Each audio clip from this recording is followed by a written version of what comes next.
قیامت کے دن کی قسم کی تو ساتھ نفس لوامہ کی بھی قسم کی۔ قسم تو کوئی بھی کرے تو سننے والا متوجہ ہوتا ہے کہ یہ جو قسم کی جا رہی ہے تو یہ کسی عنوان کی اہمیت کو بیان کرنا مقصود ہے۔ تو پھر قسم اگر رب کرے تو پھر سمجھنے کے لیے کافی ہے کہ وہ کتنا اہم مضمون ہوگا جس پہ میرا رب ہو کے قسم کر رہا ہے۔ تو قیامت پر اللہ تعالیٰ قسم فرما رہا ہے تاکہ اس کا قسم فرمانا اہل عقل کے لیے کافی ہو کہ اس کے اس بات کے لیے اس سے بڑی کیا دلیل ہو سکتی ہے کہ میرا رب اس پہ قسم کر رہا ہے۔ اَيَحْسَبُ الْإِنسَانُ أَن لَّن نَّجْمَعَ عِظَامَهُ، اللہ تعالیٰ ارشاد فرماتا ہے کہ کیا آدمی یہ سمجھتا ہے کہ ہم ہرگز اس کی ہڈیاں جمع نہیں فرمائیں گے؟ یہ ایک کافر تھا، عدی بن ربیعہ، یہ مراد ہے یہاں انسان سے۔ ایک روایت کے مطابق ابو جہل بن ہشام مراد ہے۔ تو یہ ابو جہل یا عدی بن ربیعہ یہ کہتے تھے کہ کیا ہڈیوں کو دوبارہ جوڑا جائے گا، دوبارہ ان کو جمع کیا جائے گا؟ یہ نہیں ہو سکتا، قیامت نہیں آ سکتی۔ وہ کہتے تھے یہ جہاں ہے بس ختم ہو جائے گا کام تمام، لہٰذا جو عزت پانی ہے، جو لذت حاصل کرنی ہے، جو عیش و عشرت کرنی ہے، جو کچھ کرنا ہے اسی جہان میں کر لو۔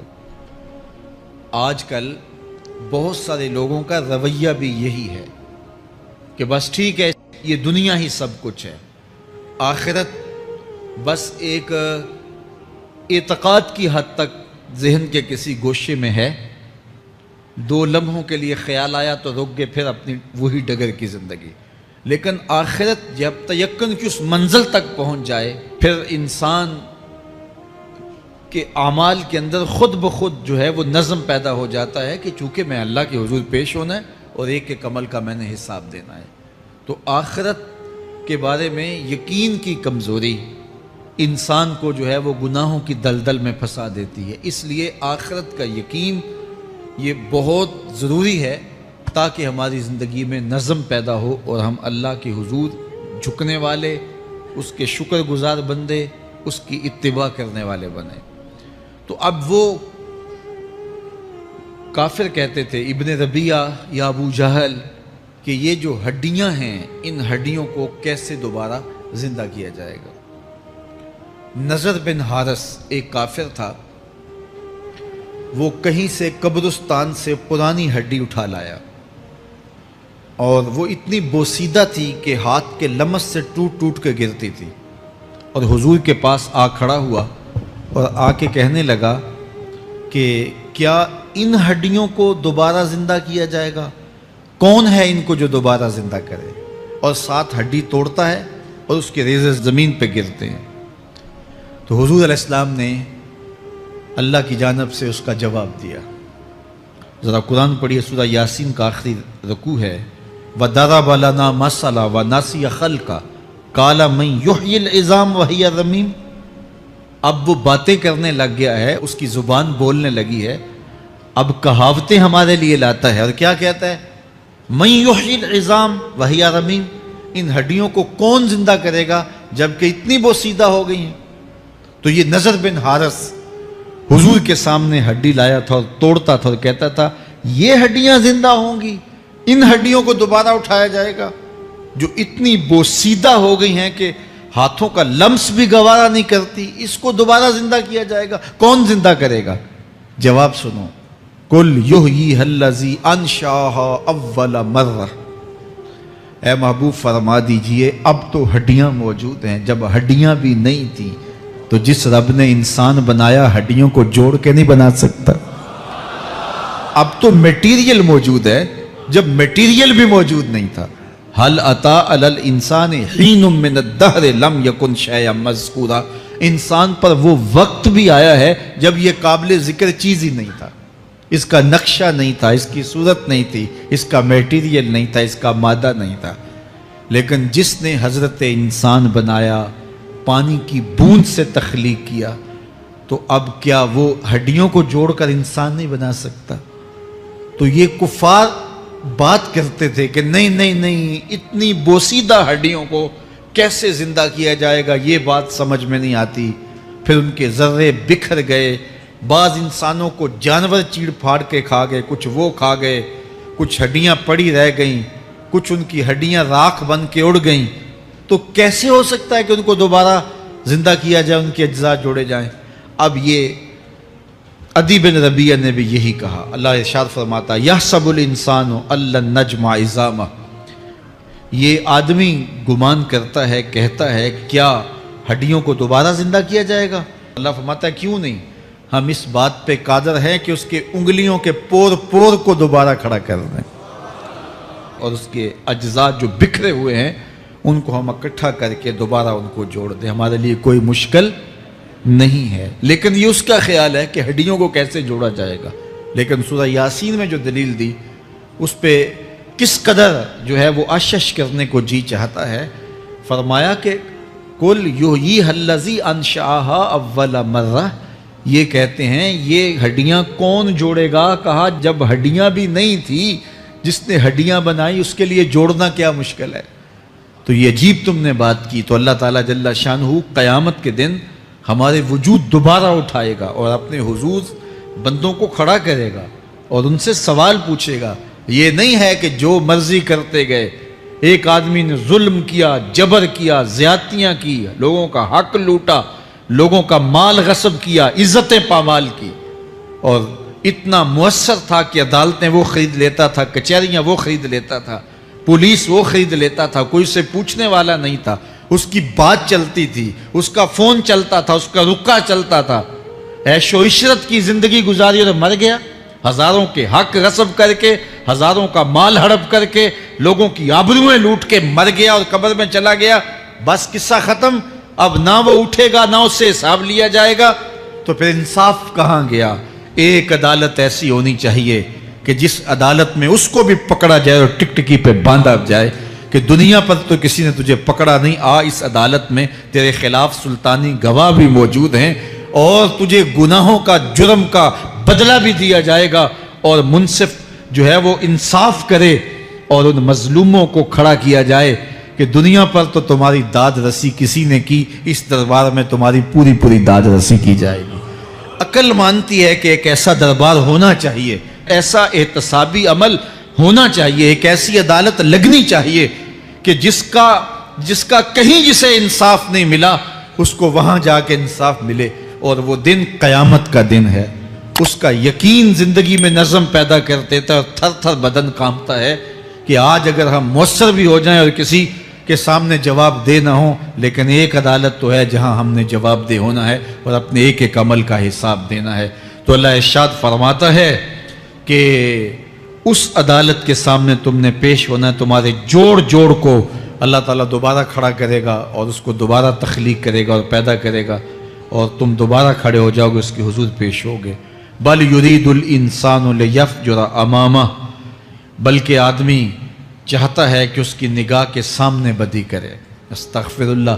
یہ ایک ظالم کافر تھا، وہ حضور کی خدمت میں آیا، کہنے لگا میں نہیں مانتا قیامت آئے گی۔ حضور نے اس کو دلائل دیے، تو جب دلائل کے سامنے بے بس ہو گیا تو کہنے لگا کہ جس قیامت کی آپ بات کرتے ہیں وہ قیامت آ بھی گئی تو میں نہیں مانوں گا۔ اللہ اکبر۔ تو وہ انکار کرنے والوں کی انتہا ہوتی ہے، اور ذرا دیکھیے وہ کیا بول رہا ہے، بل یرید الانسان لیفجر امامہ۔ اس کی سرکشی دیکھیے، اس کا تمرد دیکھیے۔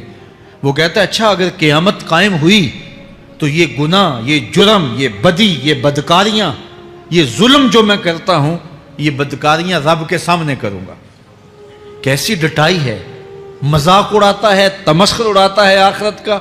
کہتا ہے جو بدیوں کا کاروبار میں نے گرم کیا ہے، جو بدکاریاں میری زندگی کا معمول ہیں، جو دادے عیش دیتا ہوں، جو عزتوں کو پامال کرتا ہوں، جو غریبوں کے پنجے توڑتا ہوں، جو لوگوں کا حق غصب کرتا ہوں، جو برائیاں کرتا ہوں، اگر قیامت قائم بھی ہو گئی تو میں یہ سارے جرم رب کے سامنے کروں گا، پھر وہ مجھے پکڑ کے دکھائے۔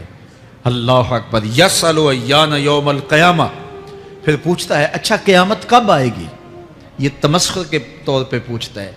لاؤ نہ قیامت کب آئے گی قیامت، میں جرم رب کے سامنے کرنا چاہتا ہوں.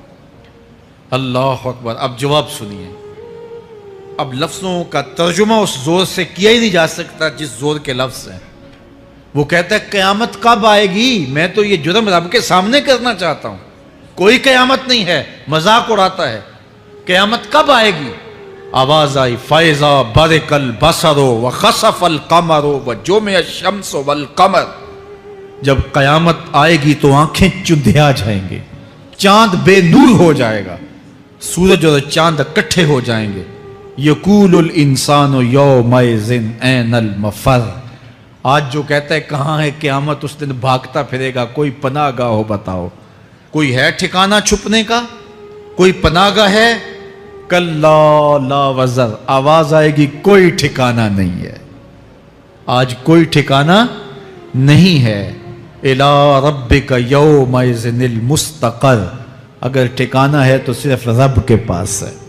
انہیں ٹھکانہ ملے گا جو رب کے بندے ہیں اور اس کی دہلیز پہ آنے والے ہیں. یُنَبَّأُ الْإِنسَانُ يَوْمَئِذٍ بِمَا قَدَّمَ وَأَخَّرَ. اللہ تعالیٰ اس دن بتا دے گا جو آگے بھیجا اور وہ بھی بتا دے گا جو پیچھے چھوڑا. ایک ایک چیز تشت ازبام ہو جائے گی. یوم تبل السرائر فما لہ من قوت ولا ناصر. اللہ فرماتا سارے راز کھل جائیں گے. جو بند کمروں میں جرم کیے، داد عیش دیتا رہا، وہ بھی کھل جائیں گے. اور پھر کوئی طاقت نہیں ہوگی، کوئی زور نہیں ہوگا، کوئی زر نہیں ہوگا جو اس کو بے نقاب ہونے سے بچا سکے. اے داور حشر میرا نامہ اعمال نہ پوچھ، اس میں کئی پردہ نشینوں کے بھی نام آتے ہیں. تو وہ کتنا سخت دن ہوگا. ارشاد فرمایا جائے گا کہ جو آگے بھیجا، جو پیچھے چھوڑا، جو جرم کرتا رہا، جو نیکیاں کی، جو برائیاں کی، سب کچھ تشت ازبام ہو جائے گا. بل الانسان علی نفسہ بصیرہ. بلکہ آدمی خود اپنے حال پر اچھی طرح خود آگاہ ہے. ہم اسے نامہ اعمال کے دفتر دیں گے جہاں سب کچھ لکھا ہوگا. قرآن بتاتا جب نامہ اعمال سامنے آئے گا تو وہ بے ساختہ پکار اٹھے گا. ما لہذا الکتاب لا یغادر صغیرۃ ولا کبیرۃ الا احصاها. ہائے اس کتاب کو کیا ہوا، اس نے چھوٹی بڑی کوئی بات نہیں چھوڑی، سب کچھ لکھ دیا. نامہ اعمال سامنے ہوگے، زمین بولے گی، ہاتھ پاؤں بولیں گے، فرشتے بولیں گے، کرامن کاتبین بتائیں گے یہ کیا کیا جرم کرتا رہا، کیا کیا گناہ کرتا رہا. تو اس دن ہر شے سامنے آ جائے گی. تو یہ تو ثبوت ہوں گے ہی ہوں گے، لیکن اللہ فرماتا ہے ثبوت تو اپنی جگہ، لیکن بل الانسان علی نفسہ بصیرہ.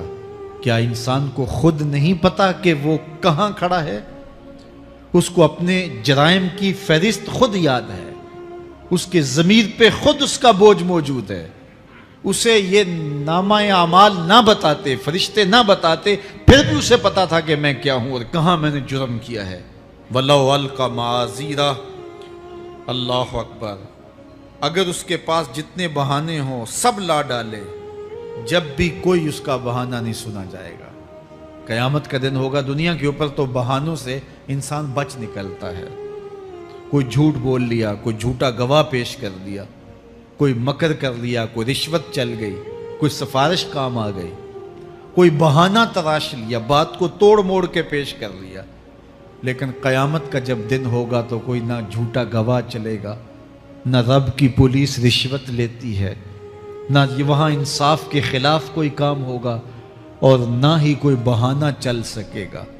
اللہ اکبر. دوسری بات مفسرین نے یہ بھی لکھی کہ بعض اوقات یہ ہوتا ہے کہ انسان اپنے گناہ پر، اپنے جرم پر کوئی بہانہ تلاش کر کے لوگوں کو مطمئن کر لیتا ہے. جو اس نے جرم کیا، کسی سے زیادتی کی، کسی کا حق غصب کیا، تو لوگوں نے ملامت کی تو وہ کوئی بہانہ تلاشتا ہے اور لوگوں کو مطمئن کر لیتا ہے. بعض کا لاجواب کر دیتا ہے، بعض کا مطمئن بھی کر لیتا ہے. وہ لوگوں کو تو مطمئن کر لیتا ہے لیکن وہ خود مطمئن نہیں ہو سکتا. جس نے جرم کیا ہوتا ہے، جرم اس کو اندر سے ڈستا رہتا ہے، اس کا ضمیر اس کو ٹھوکریں مارتا رہتا ہے. اندر کی بے چینی اسے تنگ کرتی رہتی ہے، اگرچہ وہ دلائل سے، مکر و فریب سے، باتوں کو توڑ موڑ کے عذر کر لیتا ہے، کوئی بہانہ بنا لیتا ہے، لیکن اس کے باوجود اس کے اندر کوئی چین، اندر کوئی اطمینان نہیں ہوتا۔ اللہ اکبر! تو مجرم بے چین رہتا ہے۔ آج ہماری بے چینیوں کا ایک سبب ہمارا مالک کی دہلیز سے منہ موڑنا اور بہت سارے دیدہ نادیدہ گناہوں کا ارتکاب کرنا ہے۔ جب ہم سے سستیاں ہو جاتی ہیں، کوتاہیاں ہو جاتی ہیں، تو وہ گناہ ہمارا پیچھا نہیں چھوڑتے اور ہمیں بے چین اور مضطرب رکھتے ہیں۔ تو بعض اوقات جو ہے وہ ہم کہتے ہیں کہ پتہ نہیں بے چینی کیا ہے۔ بے چینی گناہوں کی ہے۔ گناہ طبیعت میں بے چینی پیدا کر دیتا ہے، سکون نہیں آنے دیتا۔ اطمینان کی دولت چھن جاتی ہے جب کوئی شخص گناہ کرتا ہے، اور یہ لازمی نہیں ہے کہ وہ کسی کا حق غصب کرے، اس نے کسی کی عزت ہی پامال کی ہو، اس نے کسی کی آبرو پہ حملہ کیا ہو۔ اگر نماز چھوڑی ہے تو بے چینی یہ بھی کم نہیں ہے، یہ رب کی نافرمانی ہے۔ اگر اس کی نظر بھٹکی ہے تو یہ بھی کم بے چینی نہیں دیتی۔ اگر اس کا خیال بہکا ہے، اس نے زبان سے کسی کو دکھ دیا ہے، اس نے کسی کے لیے سب و شتم کا انداز اختیار کیا ہے، گالی گلوچ کا رنگ اختیار کیا ہے، تو پھر کیا ہوا کہ یہ بے چینی اندر کو توڑتی رہتی ہے۔ انسان چلتا پھرتا ہے لیکن اسے طمانیت نہیں ملتی، اسے سکون نہیں ملتا۔ سکون کب ملے گا؟ سکون تب ملتا ہے جب کسی سے زیادتی کی ہو تو اس سے جا کے معافی مانگ لی جائے، اور اس لجاجت کے ساتھ معافی مانگی جائے کہ وہ مجبور ہو جائے معاف کرنے پہ، تو پھر اندر طمانیت اتر جاتی ہے۔ اگر رب کی نافرمانیاں کی ہیں تو لیلۃ القدر کے دامن میں اس سے معافی مانگ لو، اتنی لجاجت سے معافی مانگو، اس قدر رو کے معافی مانگو، ترلے منت پہ اتر آؤ، ہاتھ جوڑو، آنسو بہاؤ، چیخو، چلاؤ، رو، اس کی دہلیز سے لپٹ جاؤ، اس سے اپنے گناہوں کی معذرت کرو۔ جب مالک نے معاف کر دیا، اندر کی ساری بے چینیاں مٹ جائیں گی، دل کو قرار مل جائے گا، دل کو تسکین نصیب ہوگی۔ تسکین اس کی دہلیز سے تمہیں ملے گی، یہ اندر سے پھوٹتی ہے، باہر سے نہیں آتی ہے۔ تسکین کے قافلے اندر ہی اترتے ہیں، اندر سے اس کے سوتے پھوٹتے ہیں، اس کے چشمے پھوٹتے ہیں۔ ہم باہر سے ڈھونڈتے ہیں، باہر سے تسکین نہیں ملتی، یہ اندر سے آئے گی۔ اس لیے اس دل کے اوپر لگے ہوئے میل کچیل کو، غلاظت کو دور کر لو اور کھرچ دو دل کے اوپر پڑے ہوئے جتنے بھی زنگ ہیں، تو پھر نتیجہ کیا ہوگا؟ دل ستھرا ہوگا، مصفہ ہوگا، مزکا ہوگا، تو پھر دل پر نور ہوگا، تو پھر آپ کو زندگی گزارنے کا لطف اور سرور اور مزہ آنے لگ جائے گا۔ تو انسان جب دلیلیں تراشتا ہے، اس سے بعض اوقات اپنے آپ کو بھی مطمئن کرنے کی کوشش کرتا ہے، اوروں کو بھی مطمئن کر لیتا ہے، لیکن حقیقت میں اطمینان نہیں ہوتا، وہ بے چینی ہوتی ہے۔ تو اللہ تعالیٰ جل شانہ اس کہانی کو بیان کرتے ہوئے ایک اور مضمون کو بیان کیا، اور یہ بالکل درمیان میں جملہ معترضہ کے طور پہ جو ہے وہ نظر آ رہا ہے کہ بات تو چل رہی ہے، تو اچانک اللہ اپنے محبوب سے مخاطبہ فرماتا ہے اور کیا ارشاد کرتا ہے؟ لا تحرک بہ لسانک لتعجل بہ۔ تو یہ اچانک بات کیوں آ گئی؟ اصل بات یہ تھی کہ جب وحی نازل ہوتی تو آقا کریم علیہ السلام ہمہ تن گوش ہو کے اس وحی کو سنتے، پھر اس کو محفوظ کرنے کی فکر ہوتی کہ جو میں نے سنا ہے وہ اچھی طرح مجھے یاد ہو جائے، اور پھر آقا کریم علیہ السلام کی تیسری فکر یہ ہوتی کہ اس کے جو معارف ہیں، اسرار ہیں، اور اس کے جو ثمرات ہیں، اس کی جو تفصیلات اور نکلنے والے اس کے نتائج ہیں، وہ بھی اچھی طرح جو ہے وہ میں سمجھ پاؤں۔ تو یہ تین مشقتیں بیک وقت حضور گوارا کر رہے ہوتے۔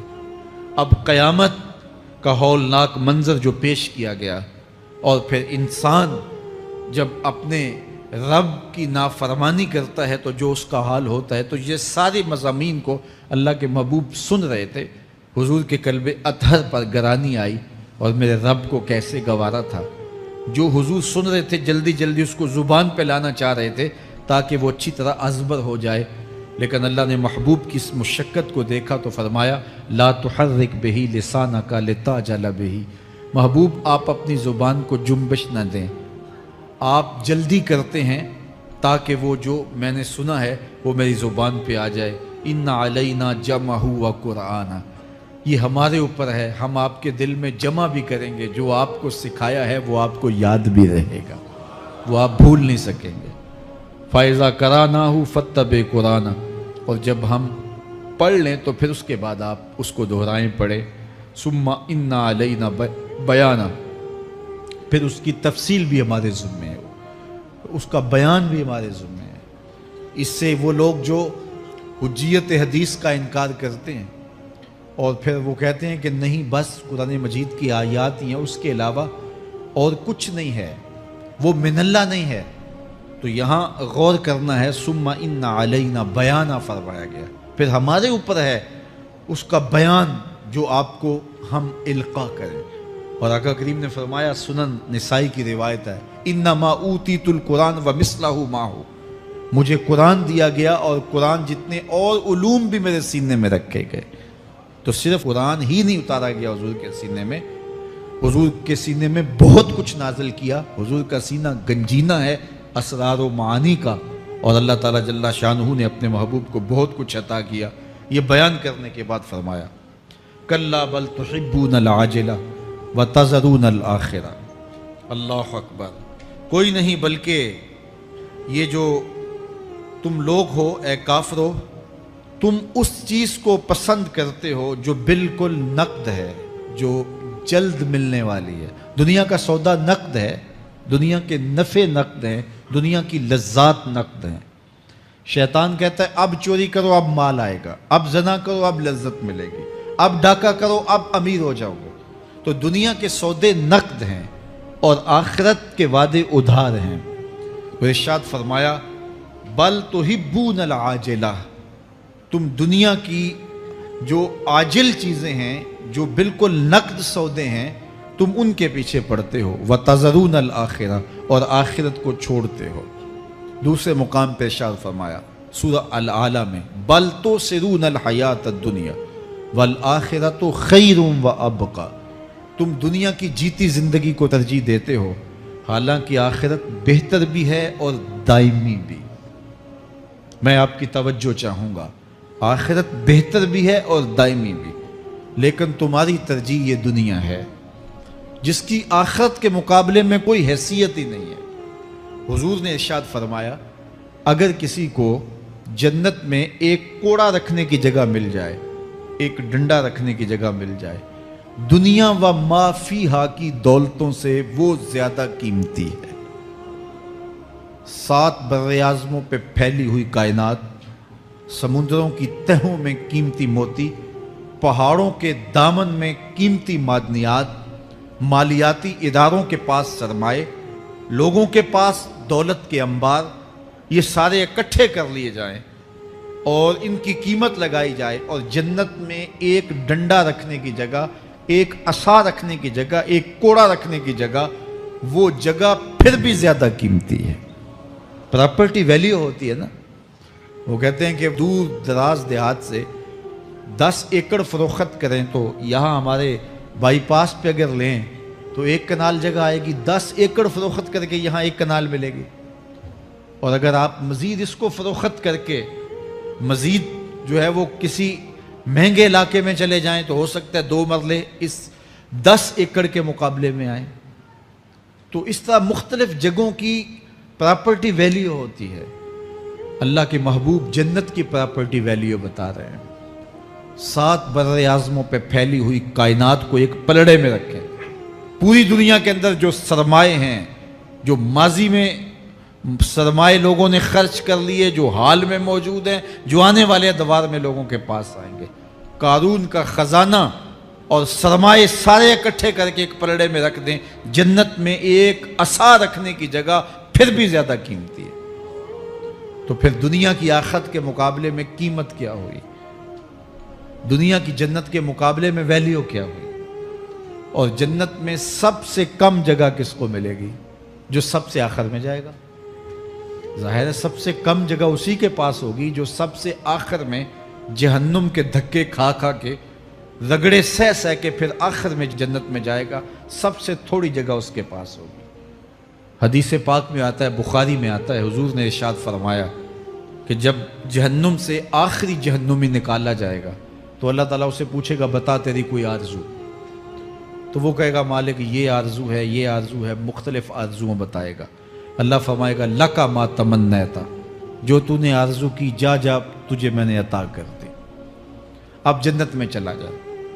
تو اس کی تو توقع یہ ہوگی کہ سایہ دیوار جنت میں جگہ مل جائے تو غنیمت ہے، اور اگر جنت کے اندر جاؤں تو کوئی جھونپڑا مل جائے 2 مرلے کا تو وہ بھی کافی ہے۔ لیکن اللہ اسے کتنی جگہ دے گا؟ اللہ فرمائے گا جا جنت میں، تیرے لیے جنت میں دنیا سے 10 گنا جگہ ہے۔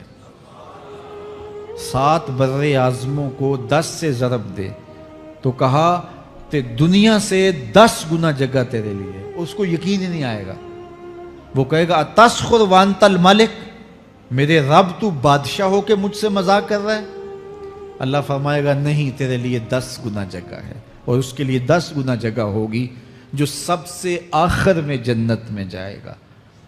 میں آپ کی توجہ چاہوں گا، جو آخری جنتی ہے اس کے پاس کتنی جگہ ہوگی، کتنی پراپرٹی ہوگی؟ آج تو 2 10 20 50 مربع کسی کے پاس ہوں تو وہ اتراتا ہوا چلتا ہے کہ میں اتنا بڑا ذمہ دار ہوں۔ جنت میں آخری جنتی کی جگہ کتنی ہوگی؟ دنیا سے 10 گنا جگہ۔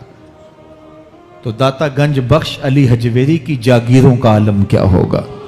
بابا فرید الدین گنجے شکر کی جاگیروں کا عالم کیا ہوگا؟ پھر اصحاب رسول کی جاگیروں کا عالم کیا ہوگا؟ قیمتی کتنی جگہ کہ ایک ڈنڈا رکھنے کی جگہ مل جائے، دنیا و ما فیہا سے وہ قیمتی، اور وہ قیمتی جگہ دنیا سے 10 گنا جگہ اس کو دی جائے گی جو سب سے آخر میں جائے گا۔ تو مجھے بتائیے اس سے بڑا بے وقوف کوئی ہے جو آخرت کو برباد کر کے دنیا کا سودا کرتا ہے؟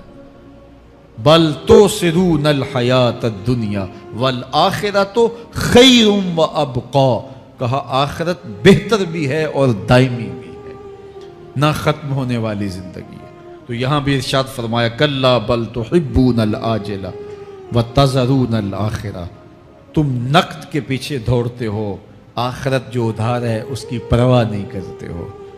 یہ نقد تمہیں مل بھی جائے، پہلی تو بات ہے ملتی نہیں ہے، دنیا تمہارے آگے بھاگتی ہے اور تم پیچھے بھاگ رہے ہو۔ کچھ حصہ تمہیں مل بھی گیا تو وہ کتنے سالوں کے لیے؟ 60 سال 70 سال، یہ تو بڑی لمبی زندگی ہے۔ ہمارے ہاں 45 سال ایوریج نکالی گئی ہے۔ 60 سال بھی کوئی جی لے، 70 سال بھی کوئی جی لے، کیا حیثیت ہے آخرت کے مقابلے میں؟ آخرت کا ایک دن یوم حشر قرآن بتاتا ہے 50,000 سال کا ہوگا۔ 50 سال کا نہیں، 50-100 سال کا نہیں، 50,000 سال کا ایک دن۔ پھر اس کے بعد نہ ختم ہونے والی زندگی، مینڈے کی شکل میں موت کو بھی ذبح کر دیا جائے گا۔ موت کو بھی موت آ گئی، اب موت نہیں ہے، نہ ختم ہونے والی زندگی۔ اور جو جنت میں چلا گیا سب سے آخر میں جانے والے کی یہ جائیدادیں۔ تو اصل زندگی تو آخرت کی زندگی ہے۔ کلا بل تحبون العاجلہ وتذرون الآخرہ، یہ تو ایک سودا ہے۔ اب اللہ تعالیٰ ایک اور چیز بتا رہا ہے، ذرا غور کیجئے۔ دنیا کی محبت دل میں ایسی پیدا ہو گئی کہ ہمیں سال کے بعد ماہ سیام میں مسجد میں آنا نصیب ہوتا ہے، اور ہم اپنی ہی دنیا میں مگن ہیں کہ یہی دنیا سب کچھ ہے۔ یہ کائنات بھی دیکھو، میرا رب بیان کر رہا ہے وجوہ یومئذ ناظرہ الی ربہا ناظرہ۔ وہ دن جب آئے گا تو جب بندے اس کے حضور حاضر ہوں گے جنہوں نے اپنی زندگی حزم و احتیاط سے گزاری ہوگی، رب کی اتباع میں، فرما برداری میں، اس کے حکموں کو پورے کرتے بسر کی ہوگی، پھر ان کو صلہ کیا ہوگا؟ اللہ فرمایا کچھ چہرے ہوں گے جو تر و تازہ ہوں گے، کھل کے گلاب ہو جائیں گے، چہرے منور اور تابہ ہوں گے۔ یہ اتنے کھلے کیوں ہوں گے؟ چہرے گلاب کیوں ہوں گے؟ الی ربہا ناظرہ، اس لیے کہ رب کا دیدار نصیب ہوگا۔ رب کا دیدار نصیب ہوگا تو چہرے کھل جائیں گے اور چہرے شگفتہ ہو جائیں گے، چہرے تر و تازہ ہو جائیں گے۔ یار کوئی پرانا دوست مل جائے اور آپ سخت صدمے کے ماحول میں ہوں تو اچانک اسے دیکھ لیں تو آپ کا چہرہ کھل جاتا ہے۔ اور آپ کا چہرہ گلاب بن جاتا ہے تو پھر کیا منظر ہوگا. دنیا کے تھکے ہوئے لوگ، جنگوں کے ستائے ہوئے لوگ، بدر، احد، حنین اور کربلا کی سختیاں گوارا کیے ہوئے لوگ، تہجد کے اندر لمبا قیام کر کے راتوں کی تنہائیوں کے تھکے ہوئے لوگ، حلال کھایا حرام نہیں کھایا اور دنیا سے پیچھے رہ گئے، دنیا آگے چلی گئی اور یہ حلال کی تلاش میں بظاہر پیچھے رہ گئے. گھر والے بھی تانے دیتے ہیں کہ تم تو پیچھے رہ گئے، دنیا کہاں چلی گئی، تمہارے رشتہ دار کہاں چلے گئے. تانے اور تانوں تشنیع کے برستے تیر سہے ساری زندگی گزار دی. دکھوں کے مارے ہوئے یہ شخص جب قیامت کے دن اپنے رب کے حضور جائیں گے تو اللہ رخ انور سے نقاب ہٹا دے گا. پھر کیا ہوگا؟ اللہ کا دیدار ہوگا تو یہ چہرے کھل جائیں گے، ساری تھکن اتر جائے گی، جنم جنم کی ساری تھکن اتر جائے گی اور چہرے شگفتہ گلاب بن جائیں گے. اللہ فرمائے گا دیکھو ان کے چہرے کیسے کھلے ہوئے، وجوہ یومئذ ناظرہ الی ربہا ناظرہ. یہ تو خوش نصیب لوگوں کے چہرے ہیں. ووجوہ یومئذ باسرہ. اور پھر اس دن کچھ منہ بگڑے ہوئے ہوں گے. کیسے بگڑے ہوں گے؟ پاؤں میں درد ہو تو چہرے پر بگاڑ ہوتا ہے، پیٹ میں درد ہو تو چہرہ اچھا دکھائی نہیں دیتا، کان میں درد ہو، آنکھ میں درد ہو، سر میں درد ہو تو چہرہ بگڑ جاتا ہے. اور ان کے چہرے اتنے بگڑے ہوں گے، کوئی آنے والا خوف طاری ہو تو چہرے بگڑ جاتے ہیں. اور انسان کے چہرے کی ہوائیاں اڑی ہوتی ہیں، اب ان کے چہروں کی ہوائیاں اڑی ہوں گی. کیوں؟ قرآن بتاتا ہے تظن ان یفعل بہا فاقرہ. یہ ڈر رہے ہوں گے کہ ہمارے ساتھ اب جو سلوک ہونے والا ہے وہ کمر کی ہڈی توڑ دے گا. ہم نے رب کے حکموں کو توڑا، ہم نے پرواہ نہیں کی. ہم سمجھے دنیا میں آئے ہیں تو ہماری دنیا ہے، آوارہ ہوں، خواہشات نفس کے مطابق زندگی گزاریں، آنکھیں بے حیائی میں لگی رہیں، سوچیں آوارگی میں لگی رہیں، کان نغمے سنتے رہے، زبان جھوٹ بکتی رہی، ظلم و جبر کا بازار گرم رکھا، عصمتیں عزتیں پامال کرتا رہا، لوگوں کا مال لوٹتا رہا، حق غصب کرتا رہا، کلیجے اور دل چیرتا رہا، لوگوں کو زخمی کرتا رہا، لوگوں کے جذبات سے کھیلتا رہا. پرواہ نہیں کی کہ یہ دنیا ہے، امتحان گاہ ہے، چند دنوں کے لیے آئے ہیں، اللہ کے حضور پیش ہونا ہے، عملوں کا حساب ہونا ہے. اب جب وہ دیکھیں گے کہ ہمارے ساتھ کیا ہونے والا ہے تو ان کے چہرے پہلے بگڑ جائیں گے. کیوں؟ وہ گمان کریں گے کہ ان کی ریڑھ کی ہڈی توڑ دی جائے گی. ایسے عذاب آئیں گے جس طرح کسی کی ریڑھ کی ہڈی ٹوٹ جائے تو اس کا چہرہ شگفتہ گلاب تو نہیں ہوتا، اس کا چہرہ جو ہے وہ تو کس قدر مرجھایا ہوا ہوتا ہے.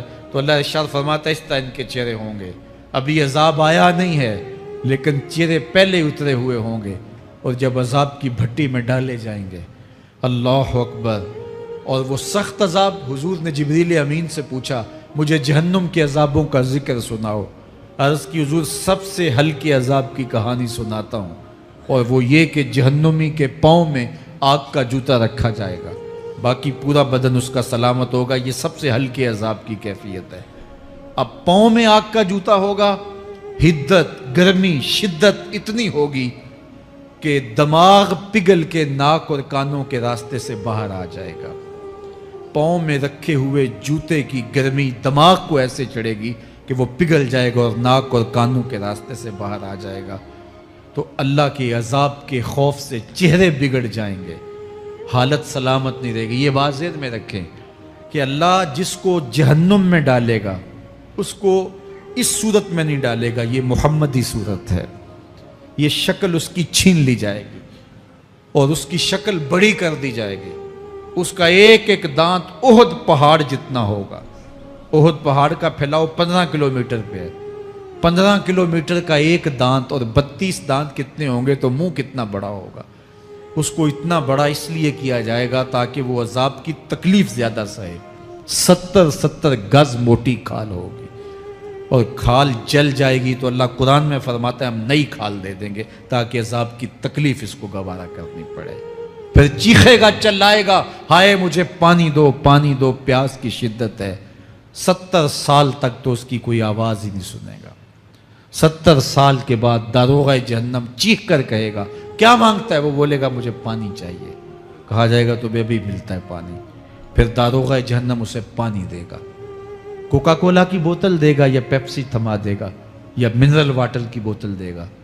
نہیں، قرآن بتاتا ہے اسے مائے حمیم دیا جائے گا، کھولتا ہوا پانی، اور وہ اتنا گرم ہوگا جب پینے کے لیے چہرے کے قریب کرے گا اس سے اٹھتی ہوئی بھاپ کی وجہ سے چہرے کی کھال ادڑ کے اس کے اندر گر پڑے گی، لیکن اس کے باوجود اس کو پینا پڑے گا۔ اللہ فرماتا ہے یہ دنیا ہی سب کچھ نہیں ہے، سمجھ لیا یہی سب کچھ ہے، آخرت کو بھول گئے، صبح اٹھے کام پہ چلے گئے، شام آئے آوارگی میں چلے گئے، صدائیں آتی رہیں حی علی الصلاح حی علی الفلاح، کوئی پرواہ نہیں کی، نہ پیشانیوں نے سجدے کیے، نہ سوچوں میں پاکیزگی آئی، زندگی یوں گزار کے چلے گئے۔ ایسے نہیں، کہا ایک وہ ہوں گے جن کے چہرے شگفتہ گلاب ہوں گے، ایک وہ ہوں گے جن کے چہرے بگڑے ہوئے ہوں گے۔ اللہ اکبر، کلا اذا بلغت التراقی، یہ تو قیامت کا منظر ہے نا، قیامت سے قبل بھی ایک منظر ہے، اللہ اس منظر کو بھی بیان کر رہا ہے، کلا اذا بلغت التراقی، ہاں جب جان گلے کو پہنچ جائے گی، اے انسان تیرے اوپر وہ گھڑی بھی آنے والی ہے، وہ وقت بھی آنے والا ہے جب سانس اس ہنسلی میں اٹک جائے گا، جب سینے سے بھی سانس اوپر چلی گئی، اب ڈاکٹر بھی لا علاج قرار دے رہے ہیں کہ اب علاج نہیں رہا ہے، جان بس اب نکلنا چاہ رہی ہے، اور کہا جائے گا کوئی جھاڑ پھونک والا بلاؤ، اب ڈاکٹروں نے تو جواب دے دیا، اب سانس اٹک گئی گلے میں، چند لمحوں کی مہمان ہے، اب ڈاکٹروں نے کہا اب ہماری جانب سے لا علاج ہو گیا، اب لے جاؤ اس کو گھر یا وینٹیلیٹر پہ ڈال دیتے ہیں اس کو، بس اب ہماری جانب سے کوئی اس کا علاج نہیں ہے۔ اب گھر والے روتے ہیں، کہتے ہیں کوئی جھاڑ پھونک والا لاؤ، کوئی دم والا لاؤ، شاید وہ کوئی دم کرے تو اس کی جان میں جان آ جائے، ڈاکٹروں نے تو لا علاج قرار دے دیا۔ وَظَنَّ عَنَّهُ الْفِرَاقُ، اللہ فرماتا ہے یہ تو جھاڑ پھونک والے کو ڈھونڈ رہے ہیں، لیکن جس کی سانس یہاں اٹکی ہے وہ سمجھ گیا ہے اب موت آ گئی ہے، اس کو یقین ہو گیا ہے کہ اب موت کے لمحے آ گئے ہیں، اب میں بچ نہیں پاؤں گا، اب آنکھیں تاڑے لگی ہوئی ہیں، وَالْتَفَّتِ السَّاقُ بِالسَّاقِ، پنڈلی پہ پنڈلی چڑھ رہی ہے، جب موت آ جاتی ہے تو پھر پنڈلی سے پنڈلی لپٹ جاتی ہے، اس کو پھر جدا کرتے ہیں اور جدا کر کے دونوں انگوٹھے باندھ دیتے ہیں تاکہ پنڈلی کے اوپر پنڈلی نہ چڑھے۔ اللہ وہ منظر بیان کرتا ہے، صاحب یہ وقت آنے والا ہے جب دونوں انگوٹھے باندھ دیے جائیں گے، جب ناک میں روئی ٹھونس دی جائے گی، جب چٹے لباس میں کفن دیا جائے گا، جب غسال کے سامنے بے بس پڑے ہوں گے، وہ چاہے یہ بازو اٹھائے چاہے یہ بازو اٹھائے، گرم پانی ڈالے یا سرد پانی ڈالے، جب بس پڑے ہوئے ہوں گے جو ہے وہ غسل دینے والوں کے، اور ناک میں روئی ہوگی اور دونوں انگوٹھے آپس میں بندھے ہوں گے، یہ محل، یہ ماڑی، یہ کوٹھیاں، یہ بنگلے جس کو سویر شام لگ کے حلال حرام کی تمیز کیے بغیر بنایا تھا، غوث اعظم رضی اللہ تعالیٰ عنہ بولے مکان بنا رہا ہے، بسیں گے اور حساب تو جا کے دے گا، اور یہ تو ایک رات بھی تجھے اس گھر کے اندر نہیں رکھیں گے کہ چلو ایک رات مہمان رکھ لیں، کہتے ہیں نہیں نہیں مہمانوں نے بھی جانا ہے تو جلدی کرو اس کو سپرد کراؤ، وہ تو تیرا لباس بھی پھاڑ کے اتاریں گے، خود غسل دینے کے لیے تیار بھی نہیں ہے، تجھ سے خوف آنے لگا ہے، جاندی واری ڈرونا بنے ہوتے ہاتھ نہ لاندے ڈر دے، جنہ لئی تو پاپ کمائے اج کتھے نہیں تیرے کر دے، آج تو وہ تیرے ساتھ تجھے غسل دینے کے لیے آمادہ نہیں ہے۔ وَالْتَفَّتِ السَّاقُ بِالسَّاقِ، جب پنڈلی پہ پنڈلی چڑھنے لگ جائے گی، إِلَىٰ رَبِّكَ يَوْمَئِذٍ الْمَسَاقُ، اس دن تیرے رب کی طرف ہی لوٹ کے جانا ہے۔ فَلَا صَدَّقَ وَلَا صَلَّىٰ، اس نے نہ تو سچ مانا اور نہ نماز پڑھی، وَلَٰكِنْ كَذَّبَ وَتَوَلَّىٰ، ہاں جھٹلایا اور منہ پھیر کے چل پڑا۔ ثُمَّ ذَهَبَ إِلَىٰ أَهْلِهِ يَتَمَطَّىٰ، پھر اپنے گھر کو اکڑتا ہوا چلا۔ اولا لک فاولا ثم اولا لک فاولا، تیری خرابی آ پہنچی، ہاں تیری خرابی آ پہنچی۔ ایحسب الانسان ان یترک سدی، انسان دنیا میں یہ گمان کرتا ہے اس کو سدا چھوڑ دیا جائے گا، سدا عربی میں ایسے اونٹ کو کہتے ہیں جس کی مہار کسی کے ہاتھ میں نہ ہو، شترے بے مہار، جہاں مرضی جس گھاٹ سے چاہے پانی پیے، جہاں سے مرضی چارہ لے، تو شترے بے مہار کو کہتے ہیں سدا۔ تو یہ انسان بھی گمان کرتا ہے کہ میں بھی سدا ہوں، مجھے کوئی کیوں پوچھے، میرے جذبات پہ کوئی کیوں قدغن لگائے، مجھے کیوں روکے کوئی۔ بالخصوص جوانی کے ایام کے اندر جوان کو بڑا ہوتا ہے کہ کوئی مجھے کیوں، وہ تو ماں باپ کے کہنے میں بھی نہیں آنا چاہتا، وہ کہتا ہے کیوں مجھے روکتے ہیں، میری جوانی ہے، میرے جذبات ہیں، مجھے آزادی سے جینے دو، کیوں میرے راستے میں رکاوٹ بنتے ہو، میں سدا ہوں۔ اللہ فرماتا ہے نہیں، ایک اونٹ تو سدا ہو سکتا ہے، جس کو میں نے اشرف المخلوقات بنایا ہے اس کو تو سدا نہیں چھوڑوں گا، اس کو تو پابند بناؤں گا حکام کا۔ اب وہ کہتا ہے کہ نہیں نہیں، یہ کیسے دوبارہ اٹھائے جائیں گے؟ اب دوبارہ وہی بات پھر آ گئی، الم یکن نطفۃ من منی یمنا۔ اللہ فرماتا ہے ایک بوند تھی نا، پانی کا ایک قطرہ تھا جو رحم مادر میں رکھا گیا، ثم کان علقہ، پھر وہ پانی کا قطرہ لوتھڑا بنا، فخلق فسوی، پھر اللہ نے اسے پیدا فرمایا اور پھر ٹھیک ہموار کیا، فجعل منہ الزوجین الذکر والانثی، پھر اس سے وہ جوڑ بنائے، کوئی مرد بنایا کوئی عورت بنائی۔ کہا اب غور کر، اب تیری آنکھیں دیکھتی ہیں، بجلیاں چمکتی ہیں، تیری زبان کا طوطی بولتا ہے، لوگ اشش کرتے ہیں تیری گفتگو پہ، تیری گفتار پہ صدقے جاتے ہیں، تیرے لہجے کے جمال کو دیکھتے ہیں، تیرے سینے کا زور، تیرے پنجوں کی طاقت، تیری دماغ کی تیزیاں اور تیری سوچوں کے اجالے، تیری زوردار ٹانگیں، تیرے کڑیل بازو اور تیری چوڑی چھاتی اور تیرے گلاب کی پتیوں جیسے ہونٹ، اے انسان یہ سب کچھ کہاں تراشا گیا؟ ماں کے رحم میں، اس تاریکی میں جو 3 پردوں میں تھی، تیرا سر تیرے گھٹنوں میں تھا، اور تیرے رب نے وہاں تیرے اندر نسوانیت یا رجولیت کی صلاحیتیں پیدا کی، تیری آنکھوں میں چمک پیدا کی، تیرے کانوں میں نغمے بکھیرے، تیری زبان کے پٹھوں پہ قوت ذائقہ رکھی، تجھے بولنے کی صلاحیت دی، تیرے پنجوں میں زور رکھا۔ آج تو مفتی شہر ہے، آج تو علامۃ الدہر ہے، آج تو قاضی القضات ہے، آج تو منسٹر ہے، آج تو وزیر اعظم ہے، آج تو پہلوان ہے، آج تو شہزادہ ہے، آج تو بادشاہ ہے، آج تو زوراور ہے، آج تیری طاقت کے کیا کہنے، آج شیروں کو تو نچا لیتا ہے، ہاتھیوں کو تو بٹھا لیتا ہے، آج تو بڑا زوراور گھڑ سوار ہے، آج تیری طاقت کے کیا کہنے، تو کشتی کرتا ہے، زمانہ دیکھنے آتا ہے، آج تیری طاقت کے شوہرے ہیں، تیری عظمت کے تنتنے ہیں، لیکن انسان تو ایک ناپاک قطرہ تھا اور رحم مادر میں تھا، تیرے اندر یہ رنگ کس نے بھرے، تیرے کانوں میں نغمے کس نے رکھے، تجھے دماغ کی قوتیں کس نے دی، زبان کو بولنا کس نے سکھایا، آنکھوں میں توانائیاں کس نے رکھیں، تیری زبان کا طوطی بولتا ہے، یہ سلیقے کس نے دیے؟ پھر اللہ فرمایا، کتنا زوردار بیان ہے، الیس ذالک بقادر علی ان یحیی الموتى، جو ماں کے پیٹ میں ایک نطفے کو ایک خوبصورت انسان بنا سکتا ہے، ہڈیوں کو جوڑ کے دوبارہ انسان نہیں بنا سکتا؟ کیا وہ دوبارہ تجھے کھڑا نہیں کر سکتا اپنے سامنے پیش ہونے کے لیے، جس کے حکموں کو تو نے توڑا ہے، جس کے فرامین کا تو نے مذاق اڑایا ہے؟ کیا وہ اتنا ہی بے بس ہے کہ اپنے حضور تجھے جو ہے وہ کھڑا ہی نہیں کر سکتا ہے؟ جس رب نے تجھے ماں کے شکم میں شکل دی، حضرت شیخ فرید الدین عطار بولتے ہیں، سانے کستی سلاتی می شود، ایسا کاریگر ہے مٹی سے بادشاہ بنا ڈالتا ہے۔ اس نے مٹی سے دارا و سکندر بنائے، اس نے مٹی سے جو ہے وہ رستم و سہراب بنائے، اس نے مٹی سے کیا کیا بنا دیا، جو مٹی سے بادشاہ بنا سکتا ہے، جو نطفہ رحم مادر سے جو ہے وہ شکل اور صورت اور رنگ اور جمال بنا دیتا ہے۔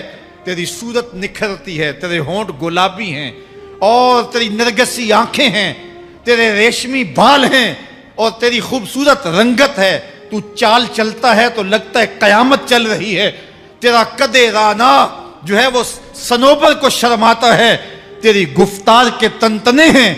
جس نے اتنی خوبصورت شکل ماں کے رحم میں بنائی، کیا وہ ہڈیوں کو جوڑ کے دوبارہ انسان نہیں بنا سکتا؟ وہ دوبارہ انسان بنائے گا اور پھر تجھے اپنے حضور کھڑا کرے گا. اور ایک حدیث میں آتا ہے اللہ بندے کو اپنے حضور کھڑا کرنے کے بعد اپنے سامنے سے ہٹنے نہیں دے گا جب تک 5 سوال نہیں پوچھ لے گا.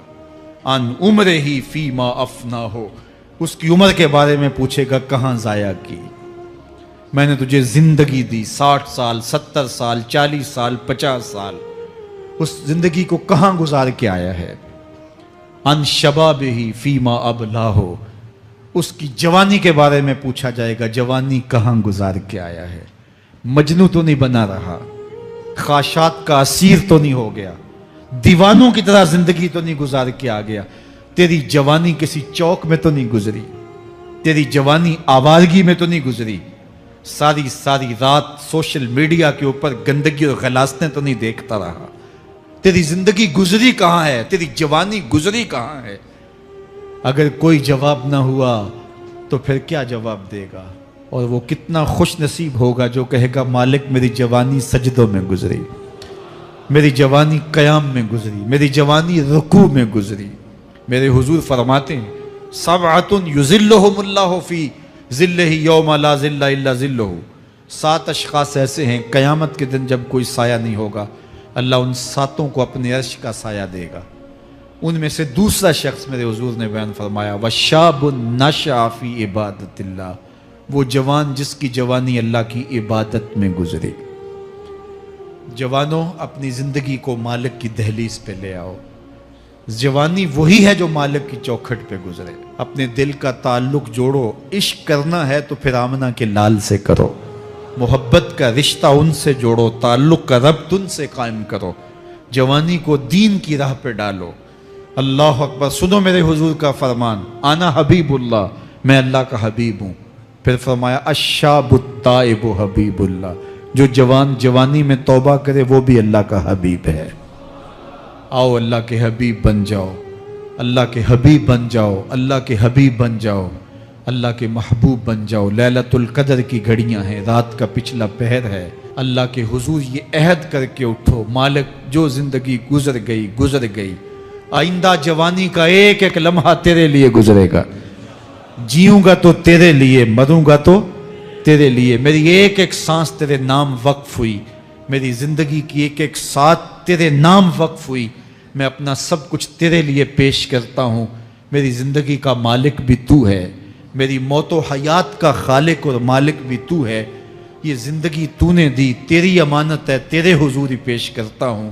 اور لیلۃ القدر کی گھڑیوں میں اس عزم کے ساتھ گھروں کو لوٹو کہ اللہ میری زندگی کا ایک ایک لمحہ تیرے نام ہوا، آنے والے موسم تیرے نام ہوئے، میری جوانی تیرے نام ہوئی، میرے آنسو تیرے نام ہوئے، میری پیشانی تیرے نام ہوئی، میرے دل کی دھڑکن تیرے نام ہوئی، میری صلاحیتیں تیرے نام ہوئی. میری زبان بولے گی تو تیری تسبیح بولے گی، تیرے ذکر کے ترانے پڑے گی. میرے کان سنیں گے تو قرآن کے نغمے سنیں گے. میری آنکھیں دیکھیں گی تو مالک تیری قدرت کی نشانیاں دیکھیں گی، تیرے رسول کا روضہ دیکھیں گی، تیرا کعبہ دیکھیں گی. مالک میری زبان سچائی کے نور سے مالا مال ہوگی اور میں ساری زندگی تیرے نام کرتا ہوں. اور جب آپ اپنی ساری زندگی اللہ کے نام کر دیں گے تو پھر وہ پوری کائنات تمہارے نام کر دے گا. کی محمد سے وفا تو نے تو ہم تیرے ہیں، یہ جہاں چیز ہے کیا لوح و قلم تیرے ہیں. اللہ آپ سب کو اپنی پناہ میں، امان میں اور حفاظتوں کے حصار میں رکھے.